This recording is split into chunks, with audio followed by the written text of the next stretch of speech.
In this video, I'll show you how to make a payment on Coinbase Wallet.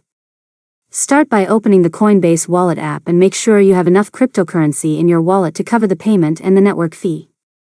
Next, tap Send on the home screen. After that, enter the recipient's wallet address or scan their QR code using your phone's camera.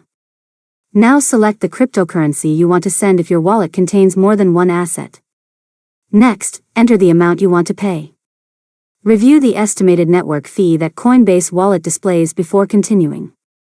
After that, carefully verify the recipient's wallet address and make sure you've selected the correct blockchain network. Crypto transactions cannot be reversed once they are sent. Now tap Preview or continue to review the payment details. Next, if everything looks correct, tap Send and approve the transaction. Finally, wait for the blockchain to confirm the payment. You can view the transaction status and history directly in your Coinbase wallet. And that's it. You've successfully learned how to make a payment on Coinbase Wallet. If you found this tutorial helpful, make sure to subscribe to Learn Mode Lab for more tutorials.